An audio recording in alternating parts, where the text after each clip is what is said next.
Hey everyone, and welcome back to another fanfiction. In today's episode we are covering what if Anakin saved Padme from his nightmares. Now I think this is a pretty neat story and I'm sure you will all enjoy it. Now of course fanfictions can go in several directions, so I'd love for you all to write your different endings in the comments below and react to each other. I think that could be pretty fun. So today's story could go down many paths. The title of it in the first place is quite ambiguous. The first and main question we have to answer is, how does Anakin save Padme from his nightmares? When I was writing this story I had a few different ideas, but of course I can only write one. Some ideas I had were following Anakin in Revenge of the Sith after he turns to the dark side, but he somehow saves Padme and she doesn't die in childbirth, but he's still Darth Vader, destroyed the Jedi Temple, and Palpatine's puppet. I even toyed with the idea that Padme gave birth earlier in Revenge of the Sith, say before Anakin turned evil, and from there he saves her. But I decided to take the story in a different direction, perhaps a more light and realistic direction after doing one small splint in the timeline. So we are going to have to change some precursors to make this story work, but once we do, I'm sure you will all enjoy it, and this is the type of story I know many of you dream about, and what many of you think should have happened. So sit back, grab some popcorn, and let's get into it. This is where the fun begins. In Revenge of the Sith, Anakin learns that Palpatine is Darth Sidious, and that he can offer him the chance to save Padme from death.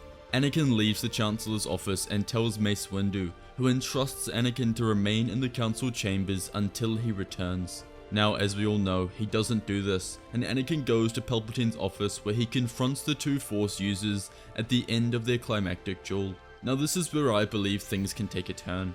As Anakin approaches them both, Palpatine tries to get Anakin to save him. Here, Windu tells Palpatine that the impression of the Sith will never return. This moment is where things can change. At this point, while Anakin is on the verge of an iceberg and could tip over the edge into the cold waters at any time, he still has both feet in the light. A moment in Revenge of the Sith that has always confused me is when Windu announces that he is going to end this once and for all, which acts as a catalyst for Anakin to move to Palpatine's aid and side. But where it gets confusing for me is when Windu arrived in Palpatine's office only moments earlier, did the Jedi Master say that Palpatine was under arrest? In the name of the Galactic Senate of the Republic, you're under arrest, Chancellor. This means that the Jedi's original intention was to arrest the Chancellor and make him stand trial, which is what the Jedi Code would have permitted instead of killing an unarmed prisoner, like Anakin did to Dooku. However, something changed in Windu's mind, and that was either likely the sight of losing Aegon Kolar, Saesee Tiin and Kit Fisto, or even just understanding how powerful in the Force Palpatine truly was, and then having the thought that it is just too dangerous to keep him alive. Or heck, maybe even Windu is doing it in spite of Anakin, since he knew it would upset the Chosen One. Windu is that kind of guy. But let's say in this moment, Anakin was able to convince Windu to come back to his original intention. Maybe Anakin tells him he will be expelled from the Order if he kills an unarmed prisoner, and if he takes Palpatine's life, then he is no different to the Sith, except for his purple plasma compared to Sidious's red. Windu would think for a moment, and slowly lower his lightsaber. Anakin drops his head in relief, thinking Windu has given up on his intention. When out of nowhere, his saber raises again and swings with a ferocity Mace didn't even know he had, and he... Palpatine screams in pain and agony as Anakin looks down at what Windu has done, but it wasn't what he thought. Palpatine holds up both his arms as his two hands fall from his wrists. He has done what Anakin did to Dooku, chopped both of his hands off. Windu declares that if Palpatine lives, at least he won't be able to use that awful Force lightning anymore. He places handcuffs around the Sith as they both exit the Chancellor's office. Anakin sighed in relief. This was a win, he thought to himself. At least Palpatine is still alive. Perhaps he can still learn the secrets to saving Padme from his nightmares. From here, Palpatine was taken to the Republic courts where he awaited his trial. Following the Chancellor's defeat, the Jedi Council convened. At this point, the Council would be very pleased. The Sith Lord has been defeated, and that means the Clone Wars is essentially over. Throughout the galaxy, there would still be ongoing wars on Cato Nemoidia and Mygeeto, as well as many other places. But these would only last a few more days. When word spread that Darth Sidious has been captured and defeated, many separatist leaders surrender as now there was no Sidious, Dooku, or Grievous, so they had nothing. Even the leaders that didn't surrender, like San Hill, well, he was quickly overrun by Republic reinforcements on Maigito and arrested as well. The Republic celebrated the victory like none other, and even worlds owned by the Separatists were very pleased. The war was finally over. However, the Jedi still had some important business to attend to. Anakin was called to the center of the council chambers, where each master in turn congratulated him on his help in defeating Palpatine. They couldn't have done it without him. This had even brought him and Windu closer together, and secretly, Windu was embarrassed about how he almost killed Palpatine in cold blood. Now that he was out of the situation and his emotions had settled, he knew he'd made the correct decision. However, there was still one important thing which Windu had to discuss. He asked Skywalker what Palpatine meant when he said that he could save the one he loved. Anakin's heart jumped out of his chest. It was too late. Anakin looked around the room and realized that all the masters had sensed it. Anakin was hiding something. He turns to Master Yoda and asks the Grand Master if he remembered their conversations a few days ago, the one about his premonitions. Yoda nodded. Anakin had a few options here. Either he can try and continue his great lie, or he can tell them everything. Now it's impossible to know what Anakin would truly do here. Regardless, I think it's inevitable for a council meeting such as this to be held, and inevitable for the council to find out about his marriage with Padme.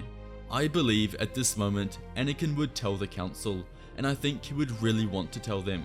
There's two main reasons for this. For one, it's obviously annoying living the lie and hiding this from everyone. He wants to be able to openly love his wife, but more importantly, I think now that the war is over, Anakin wouldn't care as much.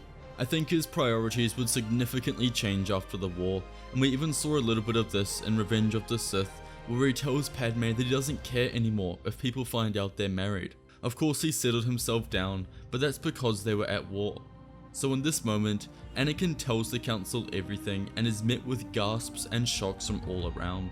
Obi-Wan even rises from his seat and asks Anakin what he's doing.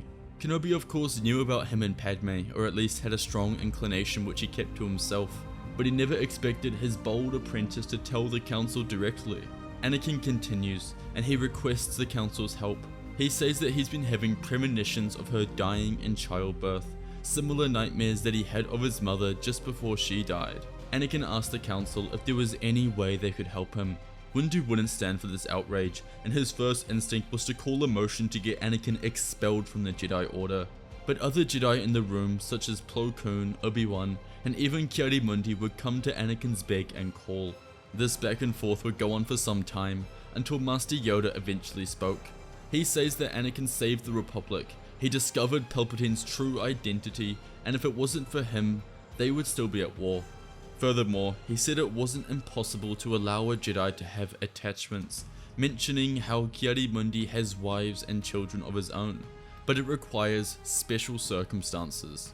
The council agrees in this situation, that Anakin's position as the Chosen One and unique upbringing qualifies him for this exception, and so by the right of the council and the will of the Force, Anakin was granted permission to be with Padme, but more importantly, they pledged to help him save her from death.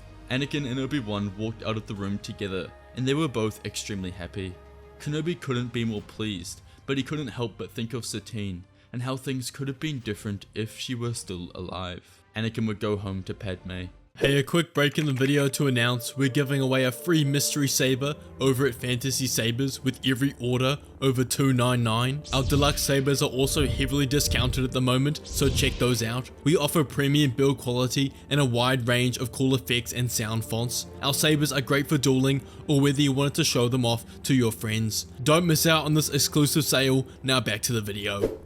Meanwhile, Palpatine would be called in front of the Senate where he would stand trial for the crimes the Jedi alleged him of committing. This trial would be broadcast in front of the entire galaxy. Bail Organa, Padme and Mon Mothma would represent the Jedi, and Palpatine likely represents himself, believing only he had what it took to keep himself out of prison. Now this trial wouldn't be as clear-cut as you think. Palpatine was very beloved by a lot of people, and the Jedi were hated, cast out by the Republic at this point in time. That's what Palpatine would play on. He would try to manipulate the Senate into thinking the Jedi had spun this whole idea, and that it was impossible that he would be a Sith Lord, and beyond that, secretly start an entire war. Palpatine had been in power for 10 plus years at this point and never once had any scandals. On the face of it, it was a difficult idea to believe. But the Jedi and delegation of 2000 presented countless evidence which they had been accumulating honestly for years at this point. But the most damning was the recording of Palpatine fighting and killing Aegon Kolar, Saesee Tiin and Kit Fisto. In the original timeline, Palpatine edited this recording so it looked like the Jedi had first attacked Palpatine. But now the full raw unedited footage showed the true man Palpatine was, how he declared he was the Senate and implied that they would bend to whatever he said. Puppets, dogs. The entire arena would gasp as they watched this. There wouldn't be anything he could do. By the end of his trial, he would be sentenced to life in prison with no chance of getting out, being held in the maximum security prison on Coruscant. A few days later, Padme would enter labor with Anakin and members of the Jedi Council by her side. In the end, the Jedi didn't need to do anything, as Padme was in no danger at all. It turns out that Palpatine had planted the visions of her dying in Anakin's mind to draw him to the dark side. Padme and Anakin named their new children Luke and Leia, and a midichlorian test was completed upon birth to find out they shared the same potential as Anakin. The Chosen One couldn't have been more pleased. This was everything he'd ever dreamed about, ever since he met Padme in Watto's shop on Tatooine almost 15 years ago. That night, Anakin and Padme sit on their balcony overlooking the Coruscant's night sky, with their twins hugged in their hands. They were both now living their happily ever after. As the years passed, the Republic grew even larger and more safe. Bail Organa was elected as the new Supreme Chancellor, and he was re-elected for a second term. But this time, it became strict law that a Chancellor may only serve 2 terms, regardless of what's happening in the galaxy. Shortly after the fall of Palpatine, Anakin was granted the rank of Master by the Jedi Council. This granted him access to the restricted section of the Jedi Archives, where he would spend a lot of his time researching the Force and practicing new abilities and powers that the Jedi of old had mastered. As time progressed, the Chosen One reached his full potential in the Force and was unanimously considered the most powerful Jedi ever. The GOAT, if you will. Anakin and Padme raised their twin children from birth. As they grew a little bit older, they began to exhibit Force abilities, and it was certain they would follow in their father's footsteps. On their 2nd birthday, Luke and Leia went to the Jedi Temple and they were enrolled as younglings. But like their father, their journey as a Jedi would be different to the ordinary younglings. They would still remain at home with their mother and father at night before commuting into the temple for their classes in the morning. This meant that both children would retain a strong emotional attachment to their mother throughout their life. This was Padme's one condition, and without it, the children would not become Jedi Knights, which the Council couldn't allow considering the children's M count. But this rule from Padme would eventually lead a ripple effect in the Order, because with these children having attachments meant there needed to be lots of extra training on how to control your emotions and not become spectacles to them. What resulted was extremely encouraging results, and Luke and Leia almost became test subjects for allowing and encouraging love and affection from Jedi. Because of the twins, the Jedi Order introduced a new class that everyone had to take, where you were taught how to have healthy attachments. This was a slow process, but after many years, the old rule that a Jedi could not have attachments was, well, an old rule, and not followed anymore. The new era and generation of Jedi became far more well-rounded and better people, who had more to fight for. As the twins grew older and graduated past the rank of younglings, they were selected by Jedi Masters. Anakin tried his best to get both of his children under his tutelage, but even the Council wasn't ready to bend the code that far just yet. However, Anakin was still assigned to Luke, and Obi-Wan threw his hat in the ring to train Leia. And so, the kids grew into young adults and Jedi Knights, and became very powerful and proficient in the Force, but also good human beings. Anakin and Padme had done what they set out to do, to raise a family full of love and happiness. Luke and Leia loved being Jedi, but what they loved even more was coming home after a long day and spending time with Padme as she cooked dinner, or hanging out with Obi-Wan and Ahsoka, who frequently visited the Skywalker family. Anakin and Padme would live happily ever after. Well, that is, until the next threat to the galaxy emerged and freed his old master. But that's a story for another day and another time. Please consider watching one of these what if stories if you enjoyed today's video. Check out Fantasy Sabers for the best sabers on the market. We offer a wide range of hilts and saber designs in either RGB, Xenopixel or Profi. Also consider following us on our other socials, which I'll leave in the description. Thanks again, and may the Force be with you.